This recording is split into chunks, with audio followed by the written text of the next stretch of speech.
بسم الله الرحمن الرحيم.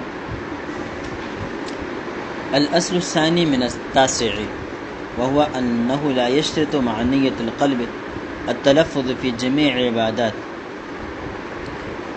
یہ 90 بحث کے اندر بتلا دیا تھا کہ یہاں دو اصول ہیں. پہلی بات تو ہو چکی، اب یہ دوسرا اصل یہاں سے شروع کر رہے ہیں. شروع میں بتلا دیا تھا کہ نیت کا محل دل ہے، لہذا زبان پر تلفظ کا اعتبار نہیں ہے. اب یہاں بتلا رہے ہیں کیا دل کے ارادے کے ساتھ ساتھ زبان پر تلفظ کیا یا نہیں کیا تو اس کا کیا حکم ہوگا. وهو أنه لا يشترط مع نية القلب التلفظ في جميع العبادات. تو یہ دوسرا اصل اس سے متعلق ہے کہ دل کے ارادے کے ساتھ زبانی تلفظ تمام عبادات کے اندر کوئی شرط نہیں ہے. یعنی کوئی بھی عبادت آپ بجا لا رہے ہیں اور اس کی آپ نیت کرتے ہیں تو نیت کے ساتھ زبان پر تلفظ کرنا کوئی ضروری نہیں ہے. بغیر نیت پر تلفظ کیے آپ وہ عبادت بجا لے کر آئے اور اس کی نیت و ارادہ کر لے اور وہ عمل بجا لے کر آئے تو وہ عمل درست ہوگا. زبان پر آپ نیت کا تلفظ کرے یا نہ کرے اس سے کوئی اثر نہیں پڑتا. ولذا قال فی المجمع ولا معتبر باللسان. یہی وجہ ہے کہ مجمع کے اندر یہی ہے کہ زبان کا اعتبار نہیں ہے. وهل يستحب التلفظ أو يسن أو يكره أقوال اختار في الهداية الأول لمن لم تجتمع عزيمته.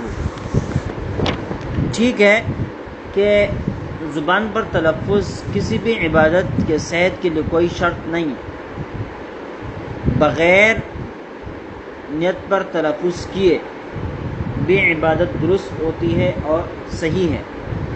البتہ اگر کسی نے زبان پر تلفظ کیا یا زبان پر تلفظ کرنے کی کوئی اور حیثیت ہے کہ نہیں تو کہتے ہیں وَهَلْ يُسْتَحَبُّ التَّلَفُّظ.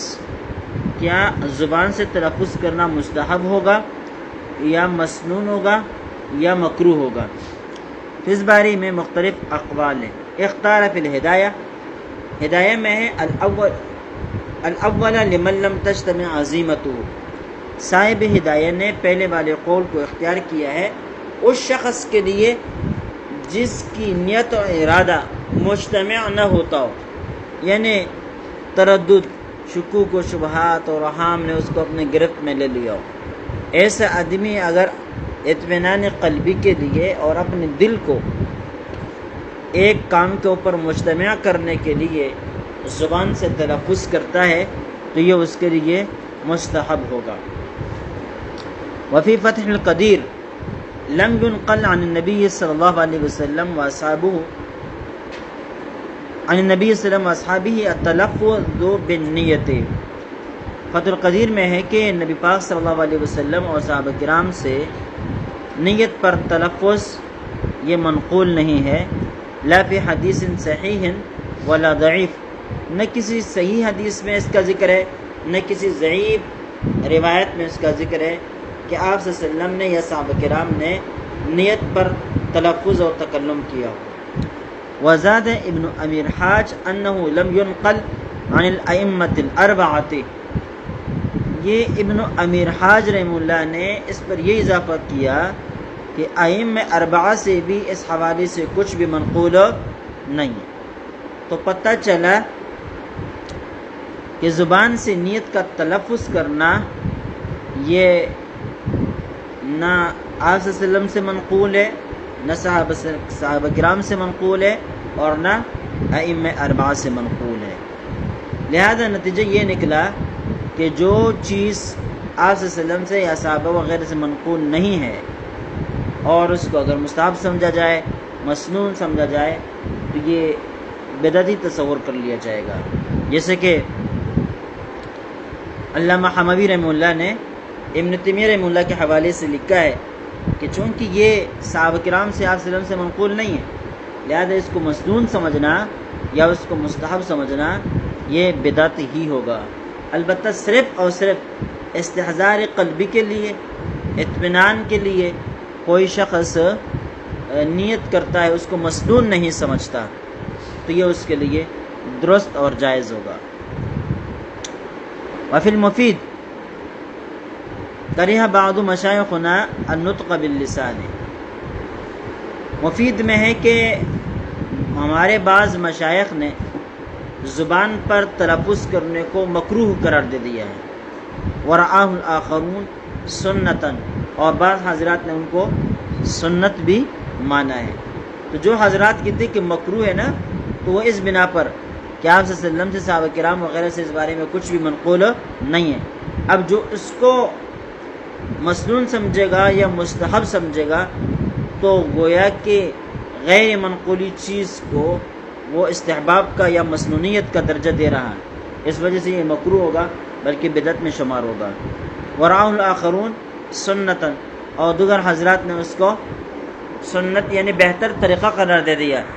یہاں سنت بمانے لغوی معنی کے کہ بہتر طریقہ قرار دے دیا کہ نیت اور زبان دونوں ایک عمل پر متفق ہو. وفی المحیط الذکر باللسان سنہ. محیط البرہانی میں ہے کہ زبان پر تلفظ کرنا، یہ ذکر کرنا، یہ مسنون ہوتا ہے. یعنی جیسے کہ عام طور پر ہم اللہ کا ذکر کر لیتے ہیں زبان سے، تو یہ مسنون ہے. لہذا نیت بھی زبان سے ذکر کرنا اچھا عمل ہوگا، مسنون ہوگا. فینبغی ان یقول، لہذا جب یہ اس اعتبار سے اچھا قرار پایا تو پھر زبان سے یہ کہنا چاہیے اللہم انی ارید صلاۃ کذا فیسرھا لی وتقبلھا منی. یا اللہ میں فلاں نماز کا ارادہ رکھتا ہوں، آپ میرے لیے اس کو آسان فرما دیں اور مجھ سے قبول فرما دیں.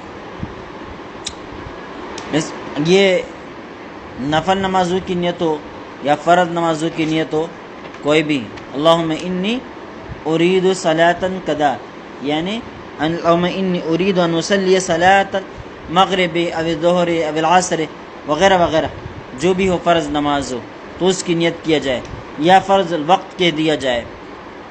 فیسرھا لی وتقبلھا منی. ونقلوا فی کتاب الحج، حج کی کتاب میں فقہاء کرام نے یہ بات نقل کی ہے ان طلب التیسیر لم ينقل الا فی الحج، یعنی تیسیر کی یہ دعا کرنا یہ صرف اور صرف حج کے حوالے سے منقول ہے، باقی کسی عبادت کے اندر یہ منقول نہیں. بخلاف بقیت العبادات، دیگر عبادات کے بالکل برخلاف، دیگر عبادات میں تیسیر کی دعا یہ نہ کی گئی ہے اور نہ یہ منقول ہے. وقد حققناہ فی شرح الکنز، حضرت فرماتے ہیں کہ کنز کی شرح یعنی بحر الرائق میں ہم نے اس کی پوری تحقیق کی، اور وہ یہی ہے کہ عبادات کے حوالے سے حج کے علاوہ باقی کسی عبادت کے بارے میں اس قسم کی کوئی دعا منقول نہیں ہے. وفی القنیہ والمجتبہ المختار انہ مستحب. کنیہ اور مجتبہ میں ہے کہ پسندیدہ قول یہ ہے کہ زبان سے تلفظ کرنا اچھا اور مستحب ہے. وخرج عن هذا الاصل مسائل، اس سے کئی مسائل خارج، جیسے کہ پہلے بھی بتلایا گیا تھا کہ کچھ قواعد اکثری ہوتے ہیں، کلی نہیں ہوتے، اور قواعد کچھ ایسے ہوتے ہیں جن سے کچھ مستثنیات بھی ہوتے ہیں.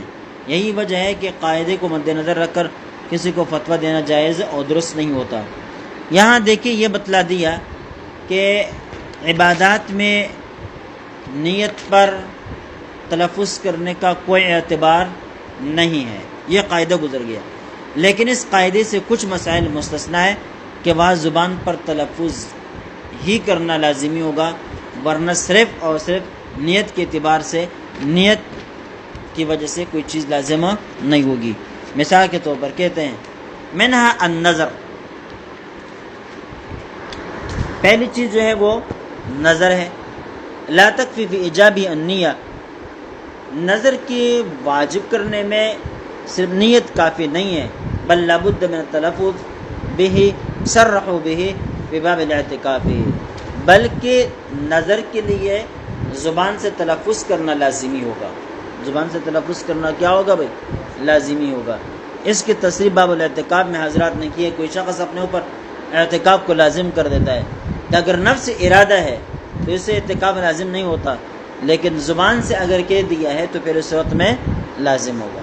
بہت سارے لوگ ایسے ہوتے ہیں وہ کہتے ہیں کہ میرا فلاں کام ہو جائے تو میں فلاں کام کروں گا، ٹھیک ہے، عبادات کروں گا، صدقہ کروں گا، خیرات کروں گا، عمرہ. اب اگر یہ الفاظ اس نے زبان سے بول دیے تو اس صورت میں پھر یہ نظر ہو جاتا، اور اگر وہ زبان سے نہیں بولتا، محض ارادہ رکھتا ہے تو یہ نظر نہیں ہے. لہذا پہلی صورت میں تو پھر پورا کرنا لازم ہوگا، اور دوسری صورت میں پورا کرنا کوئی لازم نہیں ہے. پورا کر دیا تو بھی صحیح ہے، نہیں کیا تو بھی صحیح. آج کل لوگ کاروبار میں کہتے ہیں میں اللہ کو اپنے ساتھ شریک کر دیتا ہوں کاروبار میں، اور اس کے یہ طریقہ اختیار کرتے ہیں کہ بھئی جو بھی آمدنی ہوگی اس کی 5% یا 10% یا 15% یا 20% جو ہے وہ اللہ کے راستے میں صدقہ کروں گا. اب یہ الفاظ اگر وہ بطور نظر کے زبان سے الفاظ ادا کر دیتے ہیں تو پھر یہ اس کی نظر بن جاتی ہے. لیکن اگر وہ زبان سے ادا نہیں کرتا بلکہ کاروبار شروع کرتے وقت ویسے حصول برکت کے لیے اور کام میں بڑھوتری اور آسانی کی خاطر صرف دل سے ارادہ رکھتا ہے تو پھر اس وقت میں یہ نظر نہیں ہوتا، مرضی ہوتی ہے پھر پورا کرے یا نہ کرے. ومنها الوقف، انہی مسائل میں سے جو اس قاعدے کلیہ سے خارج ہے کہ نیت سے اس میں کام نہیں چلے گا بلکہ اس میں تلفظ لازمی ہے، تو ان میں سے ایک وقف بھی ہے. ولو مسجدن، یہ ولو مسجدن کا لفظ استعمال کر کے بعض لوگوں کے قول کو اس سے خارج کرتی ہے. بعض حضرات فرماتے ہیں کہ اگر کسی نے کوئی خالی پلاٹ، خالی جگہ آباد کی اور دل میں ارادہ یہ تھا کہ میں اس کو مسجد بناؤں گا، تو صرف اس دل کے ارادے سے بھی مسجد بن جائے گی. لیکن حضرت فرماتے ہیں کہ نہیں، مسجد ہو یا کوئی بھی وقف ہو، لابد من اللفظ الدال علیہ، کوئی نہ کوئی لفظ کا ہونا لازمی ہے جو وقف کے اوپر دلالت کرتا ہو. اما توقف شروعہ فی الصلاۃ والاحرام علی الذکر ولا تکفی النیہ فلأنہ من الشرائط للشروع، یہ ایک سوال کا جواب ہے. تو ہم نے کہا کہ عبادات کے اندر تلفظ کرنا کوئی لازمی نہیں ہے، لیکن بعض چیزیں ایسی ہے کہ جہاں پر تلفظ کرنا لازمی ہوتا ہے. مثال کے طور پر جب آپ نماز کا آغاز کرتے ہیں تکبیر تحریمہ تو وہاں پر تلفظ کرنا لازمی ہوتا ہے. اس طرح جب آپ حج کرتے ہیں تو وہاں تلبیہ پر تلفظ کرنا لازمی ہوتا ہے. دیکھیں آغاز میں یہ دونوں چیزیں لازمی قرار پائی اور اس پر تلفظ لازمی ہے، جبکہ آپ کہہ رہے کہ تلفظ کوئی لازمی نہیں ہے. تو اس کا جواب دے رہے اما توقف شروعہ فی الصلاۃ والاحرام، ہاں نماز کے اندر شروع کا موقوف ہونا، اس طرح احرام کا موقوف ہونا علی ذکر، کس کے اوپر؟ ذکر پر، کہ نماز میں آپ تکبیر تحریمہ سے آغاز کرتے ہیں اور جب تک آپ تکبیر تحریمہ زبان سے ادا نہیں کرتے تب تک آپ کی نماز درست نہیں ہوتی اور آغاز نہیں ہو جاتا. اس طرح تلبیہ پر جب تک زبان سے تکلم نہیں کریں گے تب تک وہ ادا نہیں ہوگا، آپ حرام کے اندر داخل نہیں ہو سکیں گے. ولا تکفی النیہ، اس میں نیت کافی نہیں ہے. تو کہتے ہیں فَلِأَنَّهُ مِنَ الشَّرَائِطِ لِلشُّرُوعِ، تو یہ جواب دے رہے ہیں کہ بھائی دیکھیے یہ تلبیہ اور تکبیر تحریمہ یہ نماز میں آغاز کے لیے شرط کے درجے میں، اس کے درجے میں شرط کے درجے میں، اور شرط شے سے خارج ہوتی ہے. لہذا یہ چیزیں گویا کہ نماز یا احرام سے خارج ہے، لہذا یہ نیت پر تلفظ قبیل سے نہیں ہے بلکہ خارجی چیز ہے، خارجی چیز پر تلفظ ہے، خارجی چیز پر تلفظ ہے. لیکن بعض حضرات کہتے ہیں کہ نہیں، نیت تکبیر تحریمہ کو نیت کا نام نہیں دیا جا سکتا، اس طرح تلبیہ کو بھی نیت کا نام نہیں دیا جا سکتا. اب بات سمجھ میں نہیں ہے، بلکہ نیت جو ان دونوں سے ہٹ کرے، کیونکہ یہ تو نماز اور حج وغیرہ کا حصہ ہے، ٹھیک ہے، تلبیہ اور تکبیر تحریمہ یہ تو نماز کا حصہ ہے، نیت سے پہلے ہوتی ہے، نیت سے پہلے ہوتی ہے، لہذا اس کے اوپر تکلم کرنا کوئی لازمی نہیں ہے، یہاں پر بھی اور دیگر عبادات کے اندر بھی، اس لیے کوئی اعتراض وارد نہیں ہوتا۔ اما الطلاق والعتاق فلا یقعان بالنیہ، پہلے بھی یہ بتلا دیا تھا کہ طلاق اور عتاق یعنی غلام کی آزادی یہ نیت، فلا یقعان بالنیہ یہ نیت سے واقع نہیں ہوتی، صرف دل میں ارادہ کر دیا طلاق دینے کا تو اس سے طلاق واقع نہیں ہوگی، صرف دل میں ارادہ کر لیا غلام آزاد کرنے کا تو غلام آزاد نہیں ہوگا، بل لابد من التلفظ، اس میں تلفظ لازمی ہے، الا فی مسئلۃ فی فتاوی قاضی خان، البتہ فتاوی قاضی خان میں ایک مسئلہ ہے جہاں پر صرف نیت کی وجہ سے طلاق واقع ہو جاتی ہے، صرف نیت کی وجہ سے کیا ہے طلاق واقع ہو جاتی ہے، کیا بتلایا کہ طلاق میں اور عتاق میں تلفظ کے بغیر جو ہے نا طلاق اور عتاق واقعہ نہیں ہوتے، لیکن ایک مسئلے کا استثناء کرتے ہیں کہ قاضی خان میں ایک ایسا مسئلہ ہے کہ جہاں صرف اور صرف نیت کی وجہ سے بھی طلاق واقع ہو جاتی ہے، اس کو ذکر کر دیتے ہیں۔ فتاوی قاضی خان میں یہ رجل لہو امراتان عمرہ و زینب، ایک شخص ہے اس کی دو بیویاں ہیں، ایک کا نام عمرہ ہے اور ایک کا نام زینب، فقال یا زینب، آدمی نے ان دو بیویوں میں سے ایک کا نام لے کر اس کو پکارا، مثال کے طور پر زینب کو پکارا، فاجابتہ عمرہ، اب آواز کس نے، جواب کس نے دیا، عمرہ نے دیا، فقال انتی طالق ثلاثہ، شوہر نے کہا کہ تجھے 3 طلاق ہیں، وقع الطلاق علی التی اجابت ان کانت امراتہ، تو یہاں طلاق اس عورت کو پڑے گی جس نے جواب دیا، اگر وہ اس کی بیوی ہوئی، جیسے کہ عمرہ اس کی بیوی ہم نے فرض کیا، یہ بھی اس کی بیوی تھی اور جواب بھی اسی نے دیا، لہذا طلاق اسی کو پڑے گی۔ وَإِن لَمْ تَكُنْ امْرَأَتُهُ بَطَلَ، اگر یہ عمرہ اس کی بیوی نہ ہو، جواب دینے والی اس کی بیوی نہ ہو، تو یہ کلام ہی باطل ہو جائے گا، لأنه اخرج الجواب جوابا لکلام التی اجابته، یا نہیں ہونا چاہیے لأنه اخرج الکلام جوابا لکلام التی اجابته، کہ اس نے کلام کو خارج کیا ہے بطور جواب کے اس عورت کے کلام کے لیے جس عورت نے اس کو جواب دے دیا تھا، جس عورت نے کہا تھا کہ میں ہوں، بات سمجھے، اس نے ہاں کہہ دیا تھا کہ کیا کام ہے وغیرہ وغیرہ۔ وَإِن قَالَ نَبَيْتُ زَيْنَبَ طُلِّقَتْ زَيْنَبُ، اگر کہا کہ میری نیت اور ارادہ زینب کا تھا تو زینب کو بھی طلاق پڑ جائے گی۔ اب یہاں دیکھیں زینب کو جو طلاق پڑ رہی ہے یہ حضرت فرماتے کہ یہ محض نیت سے پڑ رہی ہے، کیونکہ الفاظ کے ذریعے سے جو طلاق واقع ہو گئی وہ تو عمرہ کو ہو گئی کہ عمرہ نے جواب دیا تھا تو اس جواب کے جواب میں پھر شوہر نے اس کو طلاق دے دیتی، لہذا الفاظ کے ذریعے سے طلاق جو واقع ہو گئی وہ تو جواب دینے والی عورت کو واقع ہو گئی، اس عورت کو جو طلاق پڑ رہی ہے یہ محض نیت اور ارادے سے پڑ رہی ہے، سمجھ گئے۔ لیکن بعض دیگر حضرات وقت طلاق علی زینب بمجرد النیہ، حضرت فرماتے کہ یا زینب کو جو طلاق واقع ہو گئی ہے یہ محض نیت کی وجہ سے واقع ہو گئی ہے، لیکن بعض حضرات فرماتے ہیں کہ نہیں، یہاں محض نیت سے طلاق واقعہ نہیں ہوئی، محض نیت سے طلاق واقعہ نہیں ہوئی، بلکہ یہاں الفاظ کا عمل دخل ہے کہ اگر وہ عمرہ کو الفاظ نہ بولتا تو نہ عمرہ کو طلاق واقع ہوتی اور نہ اس کو طلاق واقع ہوتی۔ ایک بعض حضرات کہتے ہیں کہ عمرہ کو جو طلاق واقع ہو گئی ہے اس کو تو مخاطبت کی وجہ سے طلاق واقع ہو گئی ہے، اور زینب کو جو طلاق واقع ہو گئی ہے وہ اظہار نیت کی وجہ سے، اعتراف طلاق کی وجہ سے طلاق واقع ہو گئی ہے، اعتراف طلاق بھی طلاق ہے، اعتراف طلاق بھی طلاق ہے، یہی وجہ ہے کہ اگر یہ زبان سے اعتراف نہ کرتا تو زینب کو کبھی طلاق واقع نہ ہوتی، لہذا یہاں زینب کو بھی جو طلاق واقع ہو گئی ہے محض نیت سے واقع نہیں ہوئی، یہ دعویٰ کرنا کہ یہ محض نیت سے واقع ہو گئی درست نہیں ہے۔ اللہ اکبر کبیرہ۔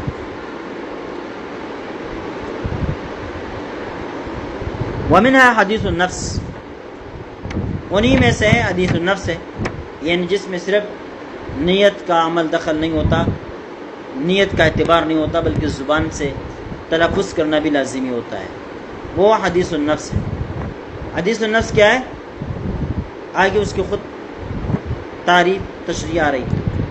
لا یؤخذ به ما لم يتکلم، اس پر مواخذہ نہیں ہوتا جب تک اس کا تکلم نہ کیا جائے، او یعمل به، یا جب تک اس کے اوپر عمل نہ کیا جائے۔ کما فی حدیث مسلم، جیسے کہ مسلم کی روایت ہے کہ ان اللہ تجاوز عن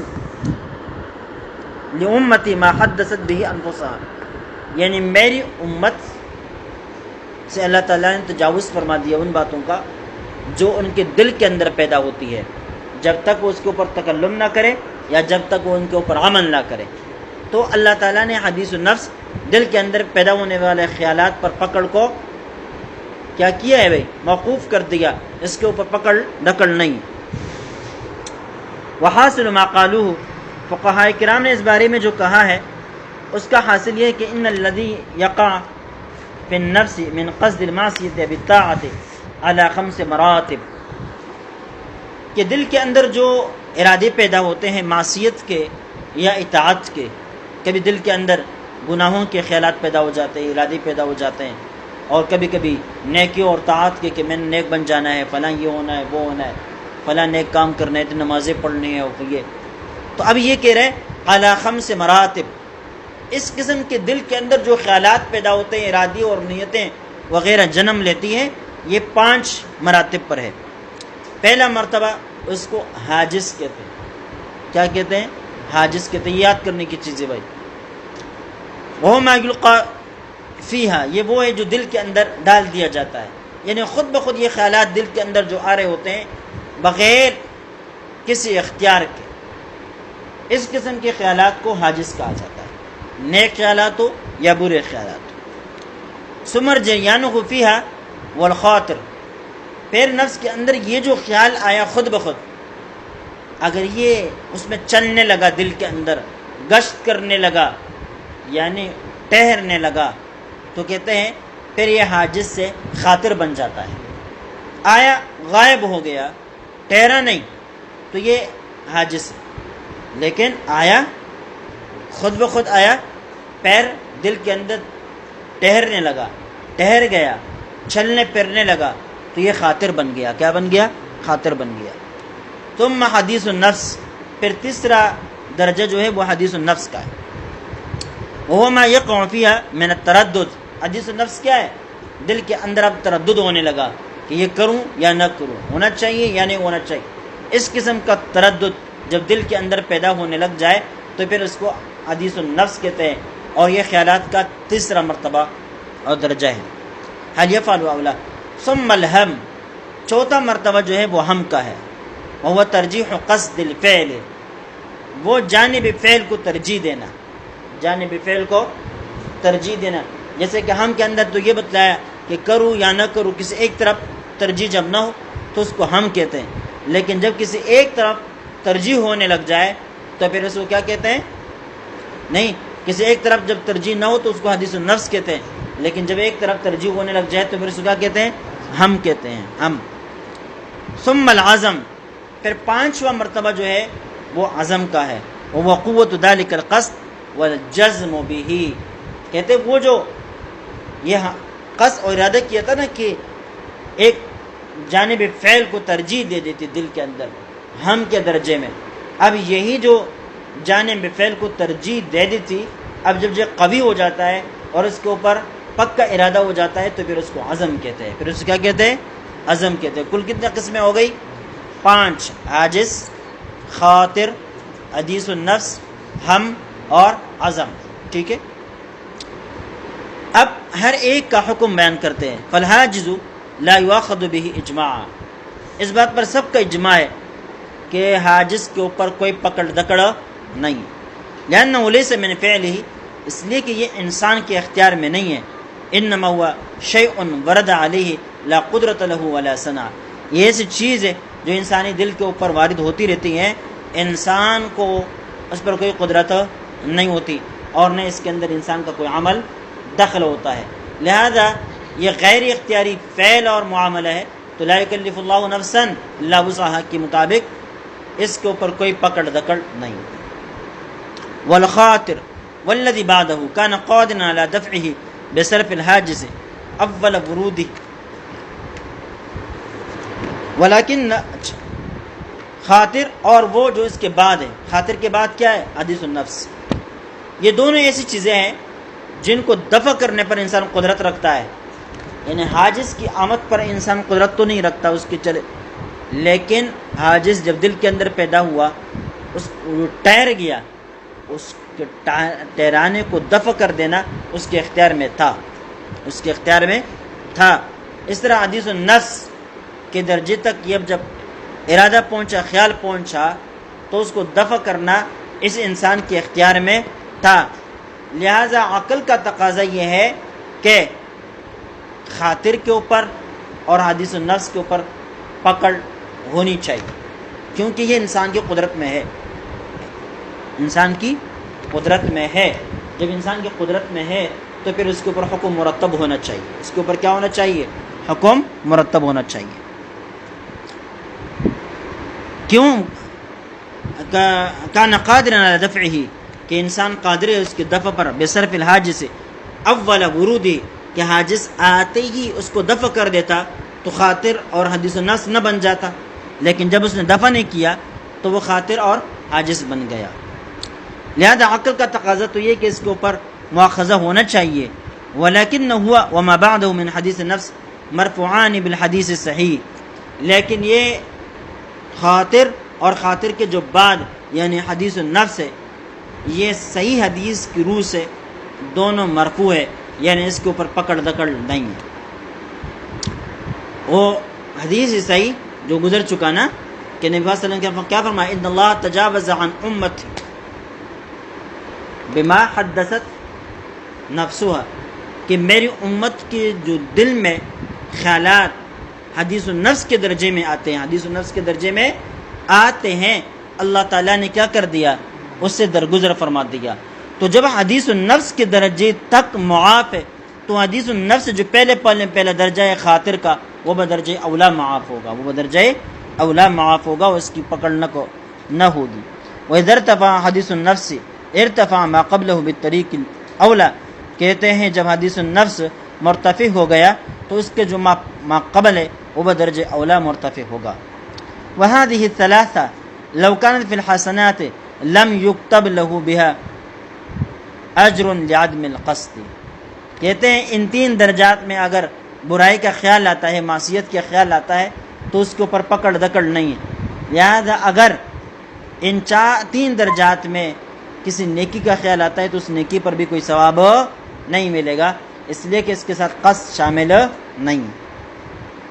اما الہم فقد بین فی الحدیث الصحیح، ہم بتلا دیا تھا نا کہ حدیث النفس سے نکل کر کے جانب فعل کو ترجیح دی جائے، جانب فعل کو ترجیح دی جائے، اس کو ہم کہتے ہیں. تو حدیث صحیح میں اس حوالے سے روایت ہے ان الہم بالحسنۃ یکتب حسنہ، کہ حسنہ کا ہم کرنا، یعنی اس طرح عزم و ارادہ کہ جانب فعل کو ترجیح ہو، یہ بھی کیا ہے؟ حسنہ اور نیکی ہے. لہذا جب یہ حسنہ اور نیکی ہے تو اس کے لیے ایک نیکی لکھی جائے گی. وَإِنَّ الْهَمَّ بِالسَّيِّئَةِ لَا يُكْتَبُ سَيِّئَةً، البتہ برائی کا ہم پیدا ہو جائے تو اس کو برائی لکھی نہیں جاتی. وَيُنْتَظَرُ، اور انتظار کیا جاتا ہے. فَإِن تَرَكَهَا لِلَّهِ تَعَالَى كُتِبَتْ حَسَنَةً، اب اگر اس نے ہم پیدا ہو جانے کے بعد اس نے ترک کر دیا اللہ کی خاطر، اللہ کے خوف کی وجہ سے گناہ کا ارتکاب نہیں کیا، تو ترک کی گناہ کی وجہ سے اس کو ایک حسنہ اور نیکی ملتی ہے. وَإِن فَعَلَهَا كُتِبَتْ سَيِّئَةٌ وَاحِدَةٌ، اور اگر وہ اس کا ارتکاب کر دیتا ہے تو ایک گناہ اس کے لیے لکھا جاتا ہے. اب یہاں ایک مسئلہ اور ہے، وہ یہ کہ یہ آدمی ہم گناہ کا ہم پیدا ہو جانے کے بعد وہ گناہ کرتا نہیں، تو اب نہ کرنے کی کئی وجوہات ہو سکتی ہے. ایک یہ کہ دل میں خدا کا خوف ہے، تقوی ہے، اس وجہ سے نہیں کر رہا. اور ایک یہ بھی ہے کہ بھئی اس کو قدرت نہیں ہے، وہ چاہ رہا ہے کہ میں فلاں فلاں کام کروں لیکن کر نہیں سکتا، اس کے لیے کس چیز کی ضرورت ہے وہ اس کے پاس ہے نہیں، یا یہ کہ اس کو موقع نہیں مل رہا اس کی وجہ سے وہ گناہ نہیں کر پاتا، تو کیا موقع نہ ملنے کی وجہ سے یا قدرت نہ ہونے کی وجہ سے گناہ کو ترک کر دیتا ہے تو اس پر ثواب ملے گا یا نہیں ملے گا؟ تو بعض حضرات فرماتے ہیں کہ نفس ترک کرنے پر بھی نیکی مل جاتی ہے، لہذا کسی بھی وجہ سے ترک کر دیں اس کو نیکی کا ثواب ملے گا، ایک نیکی کا ثواب ہو اس کو ملے گا۔ اور بعض حضرات کہتے ہیں کہ نہیں، اگر خوف خداوندی کی وجہ سے چھوڑ دیتا ہے تو یہ ثواب کا مستحق ٹھہرتا ہے، خوف خداوندی کی وجہ سے نہیں چھوڑتا تو پھر کیا ہے، یہ ثواب کا مستحق اور نیکی کا مستحق قرار نہیں پاتا۔ پھر اگر یہ کام کر لے تو کیا اس کو صرف کام کا گناہ ملے گا یا ساتھ ساتھ ہم کا الگ طور پر گناہ ملے گا؟ تو بعض حضرات فرماتے ہیں کہ ہم کا الگ گناہ ملے گا اور فعل کا الگ گناہ ملے گا، لیکن بعض حضرات کہتے ہیں کہ ہم جو ہے نا وہ تو معاف ہے، البتہ جو عمل کیا اس نے اس پر اس کو گناہ ملے گا۔ وَلَا فِي مَعْنَاهُ أَن يُكْتَبَ عَلَيْهِ الْفِعْلُ وَحْدَهُ، صحیح تر یہ ہے کہ اس صورت میں صرف فعل لکھا جائے گا، وَمَعْنَى قَوْلِهِ واحدہ، اور وہی اس کا مطلب ہے کہ واحدہ کہ صرف فعل کتبت سیئۃ واحدہ کہ ایک ہی برائی لکھی جائے گی، یعنی فعل کی برائی۔ اما الہم فمرفوع، جہاں خود اپنے ہم کی بات ہے تو وہ تو مرفوع ہے، یعنی اس پر پکڑ نہیں ہے۔ اما العزم، پانچواں مرتبہ خیالات کا جس کو عزم کہتے ہیں کہ وہ جو جانب فعل کو ترجیح ملی ہے ہم کے اندر، پھر اس کے اندر استحکام پیدا ہو جائے، اس کے اندر قوت پیدا ہو جائے، پکا ارادہ اس کے اوپر پیدا ہو جائے تو اس کو عزم کہتے ہیں۔ کہتے ہیں فالمحققون علی انہ یؤاخذ بہ، محققین اس پر ہے کہ اس پر مواخذہ ہوتا ہے، نیکی کا کیا جائے تو ثواب ملے گا اور اگر برائی کا کیا جائے تو گناہ ملے گا۔ ومن من جعلہ من الہم المرفوع، بعض حضرات کہتے ہیں کہ یہ بھی ہم میں سے اور یہ بھی مرفوع ہے۔ وفی البزازیہ من کتاب الکراہیہ، بزازیہ میں کتاب الکراہیت کے اندر ہے ہم بمعصیت لا یأثم، کسی نے معصیت کا ارادہ کیا ہم کے درجے میں تو گناہگار نہیں ہے، ان لم یصمم عزمہ علیہ، جب تک اس کے اوپر اپنے ارادے کو مضبوط اور مستحکم نہیں کرتا تو صرف ہم کے درجے میں وہ بکڑ دکڑ نہیں ہے، ٹھیک ہے، گناہگار نہیں، لیکن جب وہ مستحکم ارادہ کرتا ہے تو پھر اس صورت میں اس پر وہ گناہگار ہو جاتا ہے۔ وَإِنْ عَزَمَ یَعْصَمْ، اگر عزم کرتا ہے گناہ کا تو پھر گناہ ہوگا۔ اسم العزم لا اسم العمل بالجوارح، لیکن صرف عمل کا ارادہ اور عزم کرنے کی وجہ سے صرف عزم کا گناہ ملے گا، عمل کا گناہ نہیں ملے گا، کیونکہ اب تک اس نے عمل کیا نہیں، تو عمل کا گناہ تو نہیں، البتہ عزم کا گناہ اس کو ملے گا۔ البتہ ہاں جب وہ عزم کر لیتا ہے، عزم کے بعد پھر وہ عمل بالجوارح بھی کر لیتا ہے تو پھر عزم کا گناہ الگ ملے گا اور عمل بالجوارح کا گناہ الگ ملے گا۔ دیکھو ہم میں اور عزم میں یہاں پر بھی فرق ہو گیا کہ وہاں صرف عمل کا گناہ ملتا ہے، ہم کا گناہ پھر نہیں ملتا، یا عزم کا بھی الگ طور پر گناہ ملے گا اور فعل کا بھی الگ طور پر گناہ ملے گا۔ الا یکون،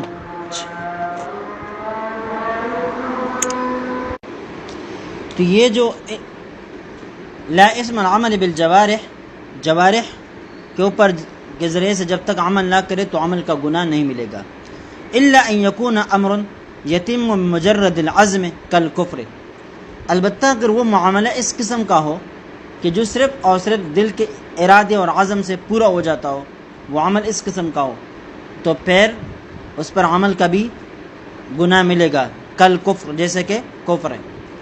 افعال دو قسم کے ہوتے ہیں، ایک افعال قلبی ہے اور ایک افعال بالجوارح ہے، عملی ہے، اعضاء کے ذریعے سے اعمال بجا لائے جاتے ہیں۔ تو اگر عمل ایسا ہو جس کا تعلق صرف دل کے ساتھ ہو اور ایسا ہو کہ جس کی وجہ سے انسان کافر ہو جاتا ہو تو پھر صرف اور صرف اس کے عزم سے ہی انسان کافر ہو جائے گا۔ مثال کے طور پر یہ کفر کا عزم دل کے اندر پیدا ہو گیا تو کفر متحقق ہوگا۔ اس طرح انکار نبوت یا ختم نبوت کے حوالے سے کوئی شکوک و شبہات پیدا ہونے لگ جائے تو عزم کے درجے تک پہنچ جائے تو اس سے بھی کیا ہے، کفر متحقق ہو جائے گا۔ دوسرے وہ ہیں جن کا تعلق دل کے ساتھ ہے لیکن اس سے کفر لازم نہیں آتا، جیسے کہ کبر ہے، تکبر ہے، عجب ہے، خود پسندی ہے، بغض ہے، حسد ہے، کینہ ہے، یہ چیزیں سارے کے سارے ناجائز و حرام ہیں۔ لیکن اگر کوئی شخص اس کے اندر مبتلا ہو جاتا ہے تو اس کو ان تمام اعمال کا گناہ تو ملے گا لیکن اس سے کفر متحقق نہیں ہوگا۔ اور دوسری وہ چیزیں ہیں جس کا تعلق عمل کے ساتھ ہے، جب تک ہم عمل نہیں کریں گے تب تک وہ متحقق نہیں ہوتے۔ تو اس قسم کے گناہ جیسے کہ چوری ہے، ڈکیتی ہے، وغیرہ وغیرہ، اب ان کا تعلق جو ہے نا جوارح کے ساتھ ہے۔ اس قسم کے گناہوں کا اگر عزم کیا جائے تو عزم کا گناہ ملے گا، البتہ عمل کا گناہ اس وقت تک نہیں ملے گا جب تک عمل کو عملی طور پر اعضاء اور جوارح کے ذریعے سے سر انجام نہ دیا جائے۔ چلیے یہاں تک کافی ہے۔